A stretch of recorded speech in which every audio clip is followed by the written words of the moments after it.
Hello everybody. In this video, we'll be discussing about the abatement which is given under chapter 5 of IPC.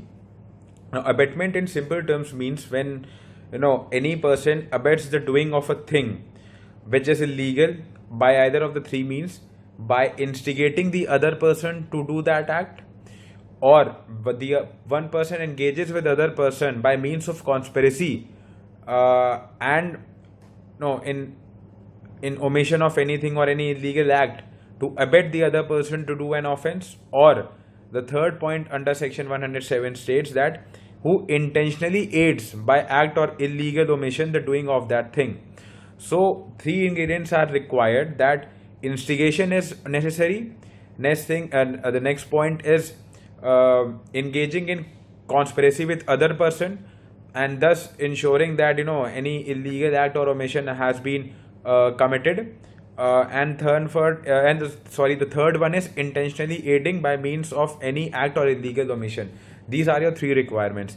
Now we can give an simple example is, suppose in the case of dowry death, the mother-in-law of the deceased instigates her son by it can be by mean of saying that you have not got the required it can be the by instigating her son that there shall be more demand for dowry, or by any other means, by ill feeding her son against her daughter-in-law. This is, and in the consequence of it the husband commits the offense of the dowry death, then the mother will be liable as an abettor. So this takes us to our next section, which is section 108, which is the abettor. An abettor is the person who abets the offense. Like we have discussed in cases of dowry death, it can be either the mother-in-law or the father-in-law who instigate, instigate is the right word, their son to commit an offense. Now what is the punishment? Before we discuss the penal provisions that are given, we want to discuss an overview as regards it. Now if you go through section 109, to quote exactly section 109, it says that punishment of abatement if the act is committed in consequence and where no express provision is made for punishment. So now if no express punishment has been provided for that abatement, then whatever punishment has been given for that offense, the person will be charged for it. Now suppose a person named X offers bribe to B, who is a public servant, who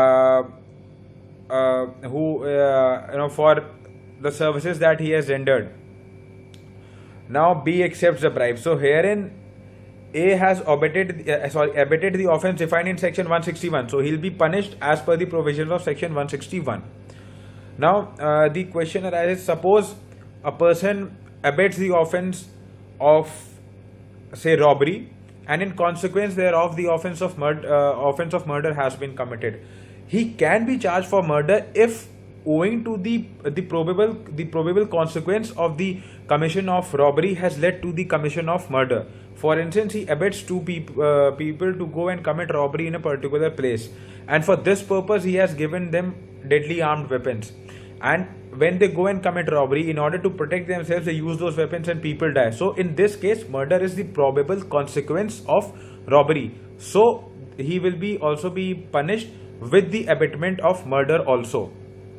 Similarly, the question arises, that what if the abettor is present when the offense has been committed? So when the offense has been committed over there, he will be liable as if he himself has committed the offense.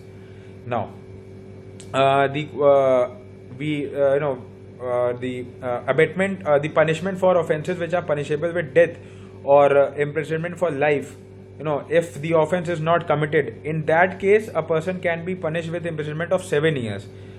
But now, where only the term of punishment is imprisonment and not a fine or anything like that, so for that the punishment has been given under section 116, which will be the 1/4 of the largest punishment that has been given. Suppose A B abets the commission of robbery by a police officer whose duty is to prevent that offence. Here, though the robbery has not been committed, B is liable to one half of the longest punishment of robbery. Now, if the punishment for robbery is suppose, or any offence which is committed, the punishment is 10 years. So, one half will be that he will be liable with 5 years. If he has instigated the commission of an offence and it has not been abetted, then he shall be liable with punishment of half of the maximum which is given under that law. So, this is your entirely about abatement, who is an abetter, and the punishment. So when we are discussing about, when we are talking about punishment, it is important to keep in mind that there are like penal provisions that have been given. If a person instigates the abatement of an offence and if it is not committed and it is one which is punishable with death or imprisonment for life, then he can be sent to jail for a period of 7 years. And if it is only of imprisonment, then half of the longest punishment which is provided for that offence, the abatement of which he has committed. Similarly, if he commits an offence, he abets one offence and some other has been committed in consequence of it, he will be punished for that offence which has been committed in consequence of it if the abatement of that offence was the probable cause of the commission of the other offence which has been committed. Similarly, when we talk about section 110, if a person abated does act with different intention from that of the abetter, the punishment will be the same as if he had committed the offence which like he has done that with the intention or knowledge of the abetter. So this is your entire about abatement, the abetter, the kinds of punishment. And if you have any query, please feel free to ask. And we have also provided with the course material, and if there are any queries as regards any penal provision or anything, please drop your queries, we will answer that.